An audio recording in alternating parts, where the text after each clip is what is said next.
Hey leaders, are you ready to take control of your leadership and start 2025 with clarity and purpose?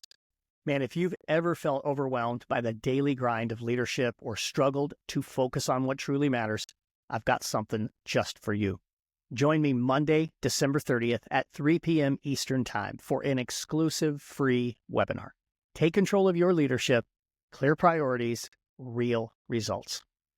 Now, in this 1-hour session, I will teach you how to define your leadership priorities and gain that crystal clear clarity.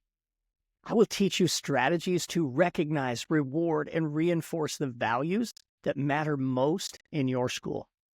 And I will teach you time management tools to help you reclaim your schedule and focus on the high yield, high impact leadership work that matters. Now, this webinar is packed with actionable strategies that will help you to stop spinning your wheels and start leading with confidence in 2025. Now, the webinar is coming up fast and spots will be limited. So don't wait. Head to theprincipleacademy.com/real results and save your spot today. Let's make 2025 the best leadership year yet. I will see you at the webinar on Monday, December 30th at 3 p.m. Eastern. All right, my friends, welcome into episode 183 of the Leaning Into Leadership podcast. On this episode, man, I am joined by the incredible Barbara Gruener. Barbara is a 40-year veteran educator, author, and SEL coach. Barbara shares her journey from growing up in Wisconsin on a dairy farm to becoming a passionate educator focused on social emotional learning and character development. Now, Barbara and I dive into her inspiring encore career, her latest book, Birdie and Mipps, and the lessons that she has learned about building connections, serving with kindness, and leading with intention. And Barbara's infectious energy and stories will leave you uplifted and have you ready to lean into leadership with purpose. And I will tell you, just as one added little bonus, Barbara actually got me a little choked up in this episode. Maybe a first here on the Leaning Into Leadership podcast. Folks, it's a fantastic episode. I know you're absolutely going to love this one. So sit back and enjoy my conversation with Barbara Gruener. So one of the interesting decisions that, I'll use the word decision, that my wife and I made when we decided to go into this entrepreneurial space was not only the leadership coaching, the leadership speaking, and being an author, but was to launch our own publishing company. And certainly we had a number of fun conversations about that. And that's probably for another episode. But one of the coolest pieces about doing that work is some of the really cool people that I get to meet and to be connected with, and to just honestly be blessed to be part of their circles. And my guest on today's show, Barbara Gruener, is absolutely one of those people, one of those people that, and I haven't yet been in the same room yet with Barbara, other than a Zoom room. But certainly when Barbara's in the room, there's a level of energy that isn't there when Barbara's not in the room. So I'm super excited to hit the record button and just have a conversation with Barbara. We've been talking for, a good 15 or 20 minutes already without hitting the record button. So Barbara, I'm so excited to have you here on the Leaning Into Leadership podcast. Welcome in, my friend.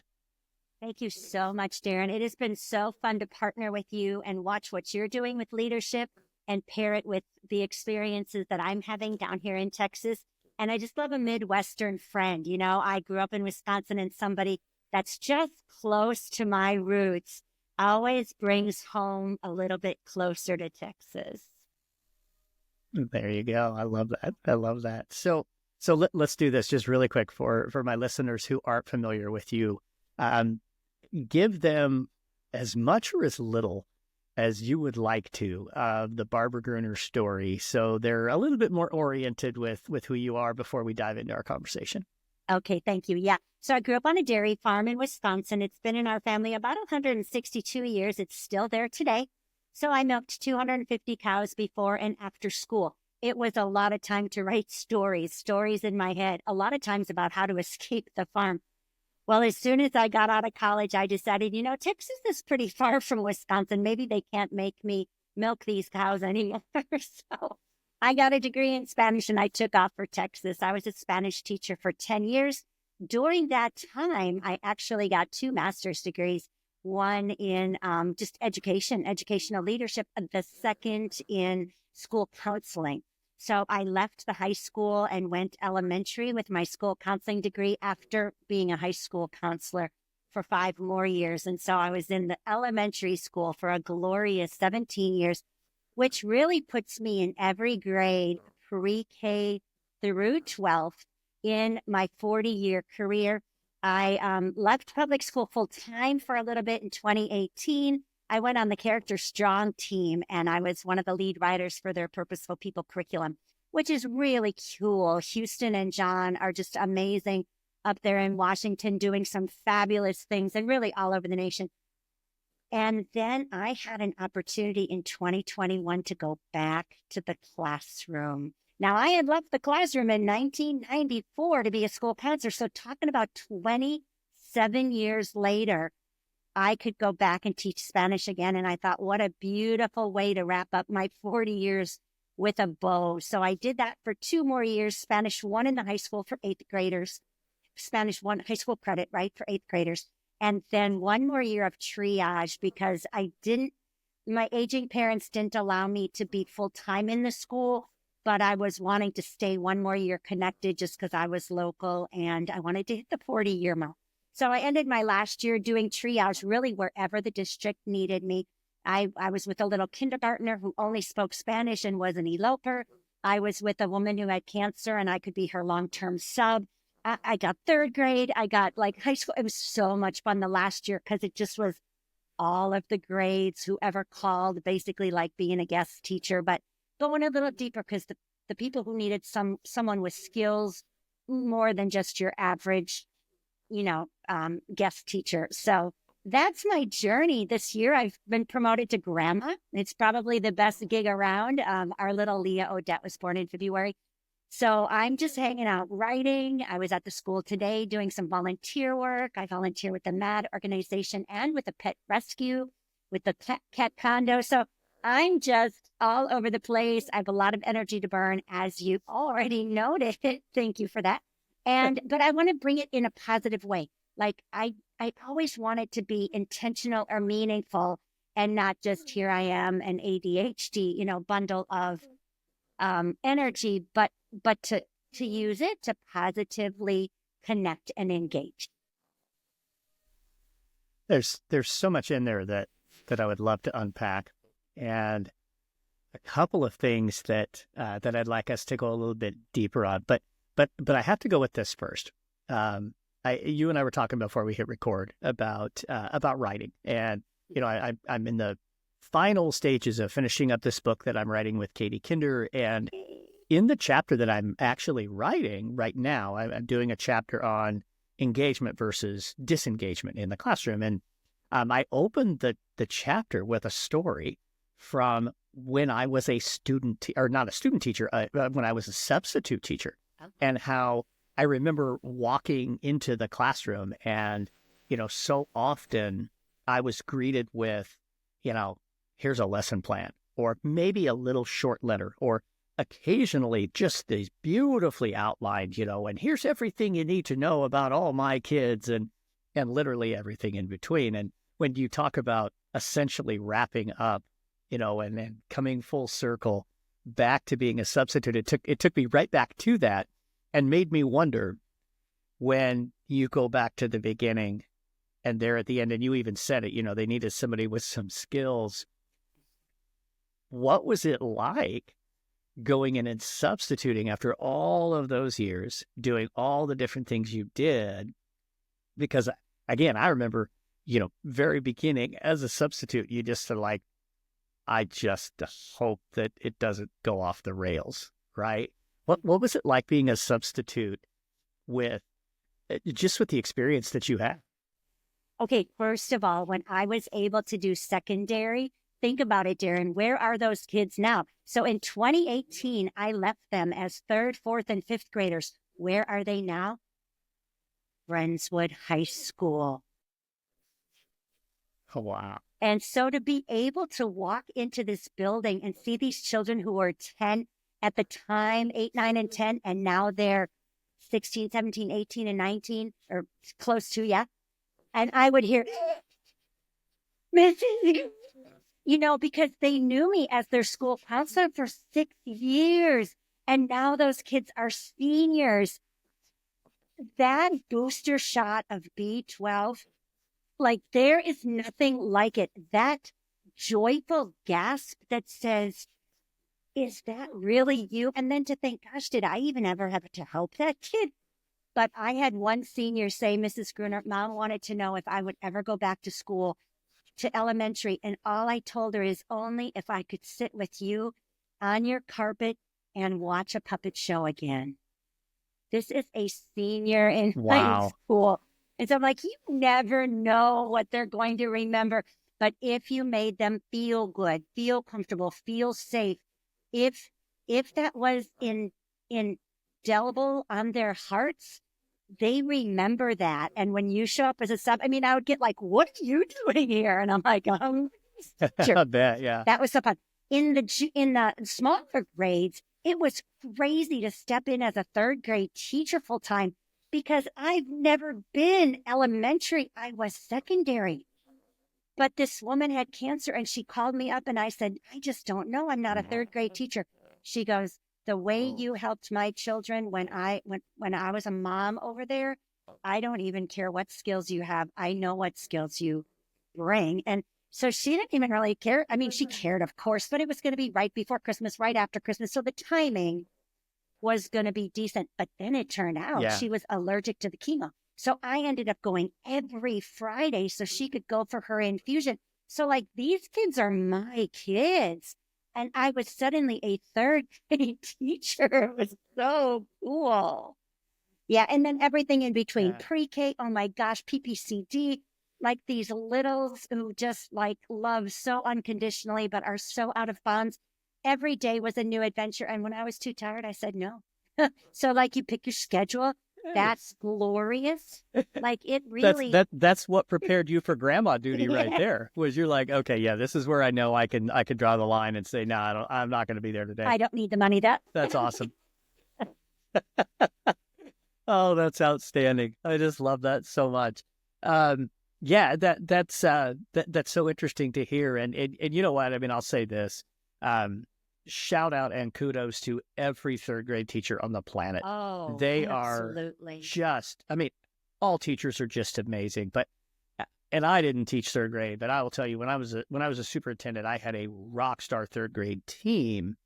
And it wasn't just that they were amazing teachers and amazing human beings, but what they did in the classroom and what's expected at the third grade, in almost every state in the country. That's where state testing starts to come in. So the pressure starts to come on. You're transitioning from learning to read to reading to learn. There's just so much going on. Third graders now want to be the bigger kids. There's just so much in third grade. So I can imagine, when I would go spend time in my third grade rooms, how exhausted I would be after like 15 minutes. So I can imagine that had to be like, wow, this is not high school Spanish anymore, right? No, it's not school counseling, and we run 90 to nothing. It's something like you have the schedule in there with you all day long until you can't wait for that little, 45-minute, which it's not a break really, but prep period. But I will tell you, I knew at Thanksgiving why I had to go there. We got a little girl from Nebraska, and they put her in my room handpicked because her mom had died in childbirth, having her little sister. And now she was moving in with an aunt and an uncle who was also expecting a baby. And that's why they needed a school counselor in that classroom for that child. So I don't mean it to be like I've got all these skills nobody else has, but specific, and they didn't know that girl was coming. So that's when, serendipity or whatever you want to call it takes over and says, you are needed for a purpose. This is why you're not in the classroom. Go be a third grade teacher. But you know what you're talking about there, though, is so super powerful. And I think it underlines what being an educator is truly all about. It's the power of relationships. It's getting to, to that core, getting, on the level with your kids and just building those relationships. I mean, you mentioned, kids who, I could go back to elementary school, but only if I can get on the carpet, with Mrs. Gruener, or, seeing kids later on who had you as a counselor, or even in this particular kid's case, hey, you're the person that is going to help build that relationship with that particular student. Talk a little bit about that. I mean, again, you've got a tremendous amount of experience, but also just so widely diverse your experience is. Speak a little bit to the importance of relationships and maybe some things, I mean, as this podcast is being recorded, we're in December. I honestly don't remember if this is going to release in December or January, but either way, I mean, we're still kind of in that time of year where teachers are in the grind, administrators are in the grind, and sometimes we lose sight of what matters. So just kind of run with that. Yeah. Oh, I love that. When I went back to teach Spanish, of course, I offered my speaking skills. And so the principal actually took me up on it. And when we came back in January, he let me have 45 minutes with the staff. And it's a little daunting because, you're the new kid, even though I had a mentor. Like I was a 38-year veteran, and they gave me a mentor. But I love that. Her little girl, who had been one of my students, said, "Mom, are you sure you're qualified to be Mrs. Gruener's mentor?" Listen, I had a lot of technology to learn that year. But he let me have 45 minutes with the staff coming back from Christmas for self-care beyond the bubble bath. You can't just be like, Calgon, take me away, and the bubble bath is going to solve everything. You have to dig in proactively. But if nobody acknowledges that you're human too, including yourself, because we run around like superhumans, right? Doing superhuman things. If we don't carve out me time for ourselves, no one's going to do it for us, because you have that rule of 90-10, right? You're doing 90% of the stuff, 90% of the time. And then there's this small population filling in the gap in your life, in your family, in your community. And so that time was so valuable. And I was able to take a paper plate, give them all a circle paper plate, and we just looked at the 6 sides of a human. What feeds your emotional side? What feeds your social side? What feeds your professional, your personal, your spiritual? And we looked emotional. We looked at all of it. And so I would give examples and they'd be filling it out. And at the end, now you have a visual. Where do I have holes in my plate? Like what nourishes my soul so that I can actually have something valuable to give? And my principal nailed it. He stood up and he showed his plate and he said, "I got nothing in the emotional quadrant. You have so given me something to think about right now." And I thought, okay, first of all, the vulnerability for that man who's 70 and been doing this forever to stand up and show that empty pie piece. Later on, a guy said, "My spiritual was empty," but I already knew that. But I'm like, okay, even if you already knew it, you have a spiritual side. How are you feeding it? Because we are called upon day in and day out to feed the souls of others, to hold their hearts, not only our kids, but our families, our communities, our own colleagues. And so what are we doing to refuel that reserve? And so we talked about laughing and we talked about mindfulness and we talked, I showed a little clip. We just tried to do all the things in that 45 minutes just to plant the seeds. Like, I don't want self-care to be one of those trigger words, right? I don't want it to put like pricklies on people, but it cannot be overstated that you can't overflow where there is no flow. And so I think, leading people has to do with how do you tend to your own needs so you can show up authentically and wholeheartedly to care for theirs. Man, it's just so powerful. And I'm sitting here kind of thinking through, what would my pie plate, look like, as, especially, thinking about my last few years as an educator. As I know you're aware, and I think my listeners are too, my last several years in public education, I was a superintendent during the COVID era. And I would assure you that there were some areas that were holes. lacking. Yeah. And not by any fault. that I It's probably not wasn't doing. blame anybody. It's not to, I really didn't anticipate that anybody would share, but I told them they could. I said, you know what? Post this somewhere prominent. Share it with your teammates. Maybe they'll see a hole that they can help fill. We can't be single points of failure, right? We have to be in this together. And so, you can go to a seminar and then get the paper and then tuck it into your filing cabinet. But if it's posted, like the guy who's searching for some spiritual stuff, gosh, if it's aware every day because it's posted, then maybe you're on the lookout more intentionally or actively. Yeah, absolutely. Yeah. Well, and that's something I talk about that all the time with school leaders, not from that particular perspective, but from the, keeping that compelling vision of your school posted where you could see it. Because if you see it, it stays fresh in your mind, and it will be something that you can continue to go back to and continue to say, hey, wait a minute, that's what's driving me. So if I have that visual of, hey, you know what, this is the piece, this is my dashboard of who I am as a whole human, and that's the one gauge that's flashing at me saying, ooh, hey, check engine here. That's probably going to help me, stay a little bit more on point. I really appreciate that. It's a great visual too. I really love that. That's a really good visual. And when you use a paper plate, there's just something about tangibly looking at it. Paper plates are a little hard to write on, but it's worth it because you can see what nourishes your soul. What practices do you have in place? And it doesn't even have to be doing something. It might just be being, like hanging out, watching the birds in the backyard. I don't really consider that doing. I'm just sitting there. But nature's coming to me, and I'm feeding the side that says, I need that calm, or I need that mindfulness, or I need that living in the moment and not running from pillar to post. So looking for those strategies, we call them therapeutic resources, right, in our practice, looking for that. So when you are in crisis, there's the plate. You know what you can go to because you already have those. Yeah. There it is.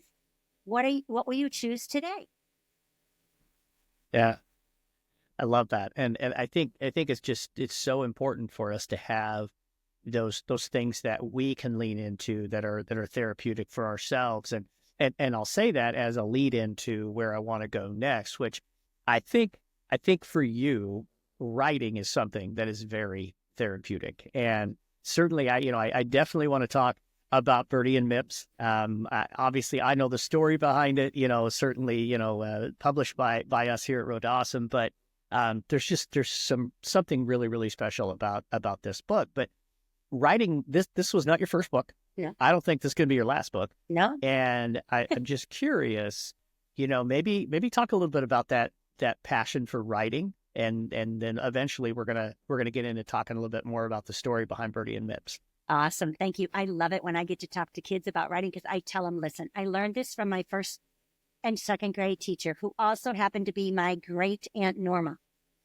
I was one of those energetic kids, and I was pretty much a know-it-all. So my hand was always up. I may have something to add, or, I would even try to catch them in a mistake. It's one of those kids that you really love, but don't like all the time.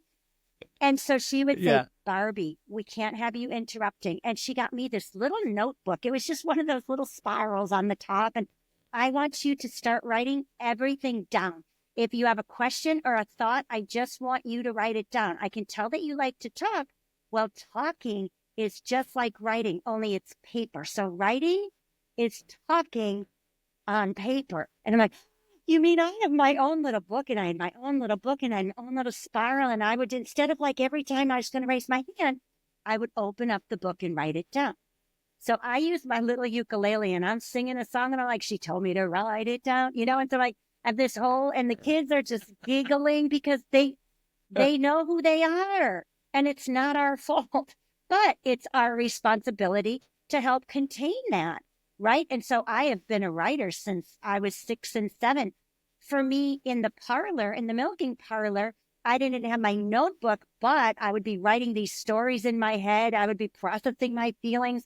I would get out, into the house and start writing it down. I took it with me in my backpack, everything, write it down. If I didn't have a notebook and I could get a napkin, I would write it on a napkin. So sometimes I pull a napkin out of my back pocket and I show the kids. I had 2 titles, Birdie and Mipps or Mipps and Birdie. I can't decide. Help me out. So I had the napkin and I was flipping it and they voted. So I had market research for 2 years prior to finding you that Birdie and Mipps was catchier to a lot of children than Mipps and Birdie. And so I really found out through the years that it was so cathartic for me to take, whether it was those feelings or those stories or whatever, and process it out. And I was in therapy a lot because as a counselor, they want you to go through therapy. Plus, my parents divorced when I was just starting college. So I did a lot of journaling. Journaling turned into blogging. I've been blogging for almost 13 years now.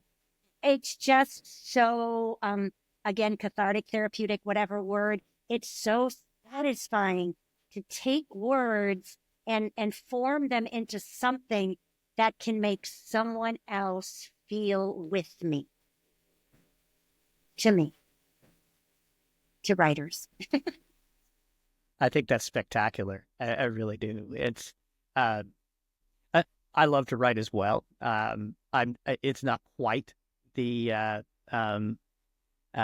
therapeutic piece for me, but it definitely has become for me not only a great way of communication, but for me about really organizing my thoughts. I am as far from a type A as a person can be, and so to actually get stuff out of my head and into the computer or on my Remarkable, or I used to be a notebook guy. Honestly, I had probably 25 notebooks going at the same time that I could never keep track of what was where. And then I know I wrote this down somewhere. And so this Remarkable has been a total game changer because at least it's all right here. It might be in different folders, but at least it's all right there. I think that many educators, find that like, hey, I need to write this down, or it helps me to blog or to journal or whatever the case may be, just to be able to get it out. But you've taken it to a different level, and not just, because you've blogged for well over a decade, or all the other pieces you talked about there. But I mean, you're a multiple time published author, award-winning author. So let's talk a little bit about Birdie and Mipps. And I remember when I believe it was Ray Hewart. In fact, I know it was Ray Hewart that connected the two of us. Yeah. God love Ray Hewart. And so grateful to him. when we first sat down and you started sharing this idea, I'm like, wow, this is a really, really cool idea. And then you gave me even more of the story behind it. So without giving the whole book away, tell our listeners a little bit about Birdie and Mipps, kind of where it came from and what you were hoping to accomplish with this book. Well, in 2021, shortly after, just as we were coming out of the pandemic, my little brother, Mark, who was just the epitome of health and wellness, he grilled his vegetables. He was like ride across Wisconsin, 182 miles on his bike. He was incredible. I mean, we thought he was so healthy. I was teaching 8th grade Spanish when I got the text from my other brother to call me as soon as possible. And that's the brother that doesn't communicate. So I really thought our mom had passed away because she was in a facility with dementia. And he said, Mark was unresponsive this morning. And I'm like, oh, he's probably on a trip. What are you calling me for? And he goes, no, you don't understand. Did you not hear me? I said, Mark was unresponsive this morning. And this kid's 53. I'm like, okay, well, we'll figure out where he is. Like, I go, wait, do you mean like the hospital? Oh, he's in the hospital. I'll try to get there this weekend. He said, no. And I just was like, not ready for the next part because I really thought my aging mom had passed. And I just was paralyzed. Like for a year, I just cried every day. I was so thankful. I would teach in the morning and then I would come home and just sit by my pool and then just cry. he was my person, right? He was my best friend. He was my little brother. I got him when I was 7, so I helped raise him, all the things. And he couldn't be gone. He couldn't be gone. We talk every day. He can't be gone. And so I went home, and at the funeral, everybody wondered how he got the nickname Mipps. And then people who know I'm a writer would say, "Whoa, you going to write about Mipps?" I'm like, "Oh, what are you going to write? He was my best friend, and then he died. Like, what are you going to write?" Well, then I thought, at the funeral, I must have told that story 500 times. Darrin, we stood in line for 5 hours. This was during the pandemic. On Labor Day that weekend, we stood in line for 5 hours. Everyone told me he was their best friend. I'm like, yeah, get in line, because no, he wasn't. But he was just that kind of gregarious, outgoing kid, right? And so I thought, nicknames, that would be really interesting. So I looked around, and there just weren't a lot of nickname books.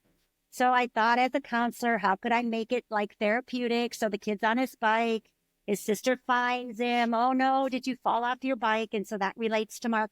And then they just have a walk and talk.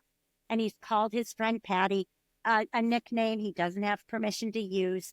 And we just have a walk and talk with all of the questions a little brother would ask his sister, and all of the kind of reflective things she would share back with him, sometimes advice, sometimes questions. And they just walk through the cornfields of Wisconsin, right where we grow up, with the horses and the cows and the sheep. And oh my gosh, it's just so beautifully illustrated. And it just takes me and Mipps on a walk and talk as he tries to figure out, when can we appropriately use nicknames but still respectfully use real names. And so we just have a conversation about names. It is an absolutely fantastic book. It's beautifully written. You are right. It is beautifully illustrated. We were just so thrilled to have an opportunity to be a part of this project. So let's do this. We're getting to that point where I'm going to ask you the last question that I ask everybody. But before I do, I want to ask you one more question about the book. Okay. Share with our listeners just maybe one or two pieces of feedback, whether it's from kids, adults, that you have heard since the book has come out about Birdie and Mipps. Oh my gosh, the feedback has been fabulous. And I think you'll link my author page, and so people can read. But the fact that they send me letters with cardinals, and one of them said, "I'm so sorry your brother died. I don't know what I would do if my brother died." Like they get that empathy piece, and they love that there's a cardinal on every page. And one little girl said, "Oh yeah, I get what you mean by nicknames. I'm really Georgianne, but I go by Georgie. But when I'm in a mood, my mom calls me Georgianne, Caitlin or whatever." Like stretches, like all the stories that you just know, because they have to do with names. What kid hasn't been in trouble when their parent calls them by their first, middle, and perhaps even last name to get in there? So just the connections that they're making. Every kid wants to talk about a nickname, which is so beautiful and fun. And then we talk about, well, who calls you that? Can I call you Peanut? No. And like, okay, well, one of them said his name was Bubba Stinker. And I'm like, oh my God, that's adorable, Bubba Stinker. Do you want your school friends to call you that? Mommy and Daddy. So like, this kid's 4, and we're having this discussion. So how educational for his future that he has a foundation upon which to build when deciding whether or not someone can call him Bubba Stinker. Yeah, it's what we wanted to do. It's just so awesome. Oh, I just love that one. That one's so funny. I want to say this now because I might forget, and I don't want to forget. Folks, Barbara is absolutely available and more than happy to do some author read-alongs in your classroom, jump on Zoom, all of that kind of stuff. Mm-hmm. Make sure that you connect with Barbara, have her connect with your kids in your district because, as you have figured out from this episode, she's going to bring the energy, and she is certainly going to make the connections that really truly matter. So let's do this, Barbara. We're at that point. I'm going to ask you the same question I ask everybody else here on the show. It's the Leaning into Leadership podcast. So Tell me, Barbara, how are you leaning into leadership right now? So I think for me, because I have a lot of time at home, but like today I was up at the school, tomorrow I'm back at the school, it's modeling. I do have a lot of me time right now. How am I using it? So I'm creating in the kitchen. I'm tutoring a boy who's never had cookies before because he's allergic to eggs. So I found a recipe. My pecan puffs do not have eggs. And so he came last night and I said, listen, if I make this recipe for you, can I bring you some? And he said, I've never had a cookie before. He was so excited. And so I think, you know what? If you can inspire and if you can be kind and if you can find creative ways to serve, like recently, and my sister says this is a little creepy, but I disagree. I was watching the murder of Laken Riley on YouTube, and I saw this darling little teacher, and she had been her roommate. And I was just called to send her a note. I don't know why. She's in Georgia, but she's a first-year teacher teaching ninth grade special ed. And she's been through this trauma with her roommate right before she graduated being murdered and this very public trial. And so I had to find her school. I researched her, found her school, sent her an email and just said, listen, I'm praying for you and I would love as you make your way into secondary education and special ed, you have a heart for our, most challenging is not the word, but for our students that need you the most, right?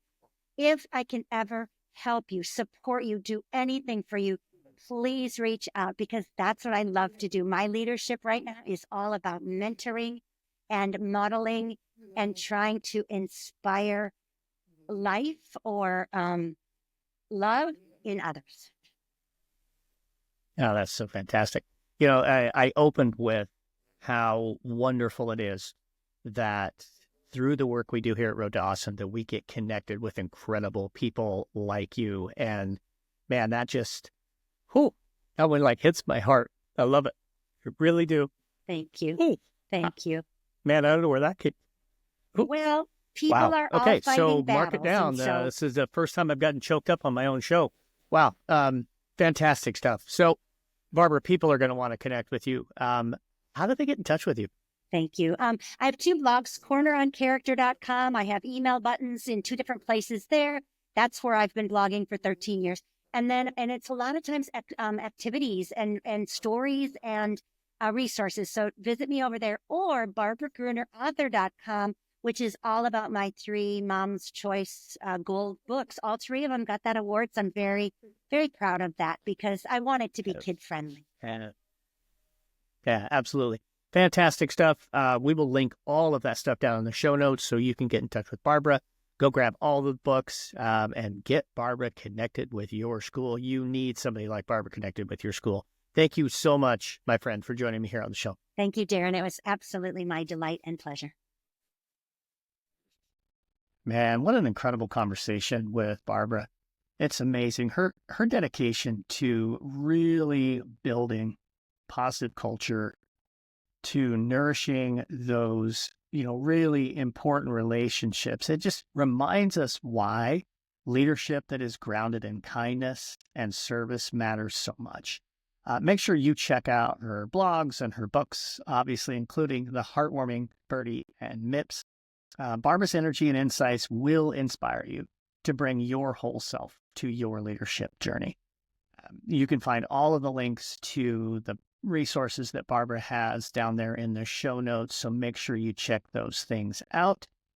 And now it's time for a pep talk. So this pep talk is just going to be real short and sweet. We are at the holiday season. This is the last episode of the Leaning Into Leadership podcast before Christmas for those who celebrate Christmas. But certainly this holiday season and this particular episode, I want to really lean into the thought of kindness. Barbara shared a story right there at the end of the podcast about reaching out to someone who she'd never met, just to let that person know, hey, there's somebody in your corner, there's somebody who cares about you, and they may never meet, but she at least sent that message of, hey, there's still a lot of good and there's still a lot of kindness in the world. So during this holiday season, and certainly as we turn the page into 2025, I challenge you to lean into that kindness. I challenge you to think about ways to reach out to people, either that you do or that you do not know, and just help make the world a little bit happier, a little bit better place. That's what I have for you, my friends. Happy holidays from all of us here at Road to Awesome and the Leaning into Leadership podcast. Get out there. Have a Road to Awesome day.